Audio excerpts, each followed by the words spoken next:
حضور علیہ الصلاۃ والسلام دنیا میں آئے، اس وقت دنیا میں دو بڑی حکومتیں تھیں، ایک رومن امپائر، ایک پرشین امپائر۔ یہ دنیا کی دو سپر طاقتیں سمجھی جاتی تھی اس وقت۔ وہ بھی انسان تھے، کھانا بھی کھاتے تھے، وہ بھی کسی مذہب کو فالو کرتے تھے، ان کی بھی ایک تہذیب تھی، ان کا بھی ایک فیملی سسٹم تھا، ان کا بھی ایک اکنامک سسٹم تھا۔ اللہ نے اپنے پیغمبر کو اس لیے بھیجا کہ بھائی جو پرشین امپائر کا سسٹم ہے یہ بھی ٹھیک نہیں ہے، جو رومن امپائر کا سسٹم ہے یہ بھی ٹھیک نہیں ہے، تم نے اسلام کا سسٹم دینا ہے انسانیت کو۔ اگر پرشین امپائر کا سسٹم ٹھیک تھا، رومن امپائر کا سسٹم ٹھیک تھا، تو مسلمانوں نے جنگ کیوں لڑی ہے روم سے؟ فارس سے جنگ کیوں لڑی ہے؟ مسلمانوں نے فتح کیا ہے، روم کو بھی فتح کیا ہے، فارس کو بھی فتح کیا ہے۔ حضرت عمر رضی اللہ تعالیٰ عنہ کے دور میں یہ سارے ملک فتح ہوئے ہیں۔ آخر جنگ کس بات پہ تھی؟ جنگ ساری سسٹم کی تھی، نظام کی جنگ تھی۔ ہمارا مسئلہ کیا ہے کہ اس کو کہتے ہیں نا میٹھا میٹھا ہپ ہپ، کڑوا کڑوا تھو تھو۔ ہمارا سسٹم، ہمارا مزاج دین کے ساتھ یہ ہے، بھائی نماز پڑھنی ہے ہاں ٹھیک ہے، اور زکوٰۃ دینی ہے، حج کرنا ہے، اچھی اچھی باتیں جتنی بھی ہیں۔ مسئلہ کہاں پہ آ کے کھڑا ہوتا ہے؟ مسئلہ وہاں پہ آ کے کھڑا ہوتا ہے جب کہا جاتا ہے یہ نہیں کرنا، یہ نہیں کرنا، یہ نہیں کرنا، یہ نہیں کرنا، جس کو نہیں عن المنکر کہتے ہیں۔ جب آپ منع کرنا شروع کرتے ہیں نا کہ یہ ناجائز ہے، یہ حرام ہے، یہ ناجائز ہے، یہ حرام ہے، لوگ کہتے ہیں یار یہ باتیں نہیں کرو۔ اسلام تو بہت آسان ہے، دین بہت، سنا ہوگا ہم سارے ہی کہتے ہیں دین بہت آسان ہے، مولویوں نے مشکل بنا دیا ہے دین کو۔ اتنا ہی آسان تھا تو حضرت بلال کو لوگوں نے تپتی ہوئی ریت پہ گھسیٹا کیوں تھا؟ حضرت سمیہ کے 2 ٹکڑے کیوں کیے تھے؟ حضرت حمزہ کو شہید کیوں کیا گیا تھا؟ حضور علیہ الصلاۃ والسلام کے دانت کیوں شہید ہوئے؟ آپ کے سر مبارک میں زخم کیوں آئے؟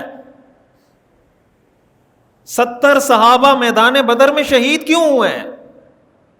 اتنا ہی آسان تھا تو جو شہید ہوئے ان کی بیوی بیوہ ہوئی ہوگی نہیں ہوئی ہوگی، ان کے بچے یتیم ہوئے ہوں گے نہیں ہوئے ہوں گے، تو بیویاں بھی انہوں نے بیوہ کرائیں، بچے بھی یتیم کرائے۔ اتنا ہی آسان تھا تو یہ سب کچھ کیوں کیا انہوں نے؟ آسان اس کے لیے ہے جو عمل کرنا چاہے، جو عمل کرنا چاہے اس کے لیے بہت آسان ہے، اور جو عمل نہ کرنا چاہے تو اس کے پاس بہانے بہت۔ بھائی ایک آدمی جاب کرتا ہے نا، اس کو پتا ہے میرے بیوی بچے ہیں، میرے اوپر ذمہ داری ہے، میں نے ان کا خرچہ اٹھانا ہے، تو اس کے لیے صبح اٹھنا بھی آسان ہے، باس کی باتیں سننا بھی آسان ہے، بارش میں اس کی بائک خراب ہو جائے، پلگ میں پانی چلا جائے، وہ بائک چلانا بھی اس کے لیے سب کچھ آسان ہے۔ لیکن اگر کوئی کہے کہ نہیں بھائی مجھ سے نہیں پیسے کمائے جاتے، یہ اتنا مشکل کام، تو وہ کما سکتا ہے پیسے؟ مشکل سے مشکل کام بھی انسان کے لیے آسان ہو جاتا ہے اگر وہ عزم کر لے کہ یہ کام میں نے کرنا ہے، اور آسان سے آسان کام بھی مشکل ہو جاتا ہے اگر وہ سستی اختیار کر جائے۔ اللہ تعالیٰ نے اپنے پیغمبر کو ایک سسٹم دے کے بھیجا تھا، اور اللہ تعالیٰ نے قرآن میں وہ سسٹم ہمیں بتا دیا ہے کہ یہ جائز کام ہے، یہ ناجائز کام ہے، یہ حلال ہے، یہ حرام ہے۔ حلال کاموں کا فائدہ ہمیں اس وقت تک نہیں ہوگا جب تک حرام کاموں سے ہم نہیں بچیں گے۔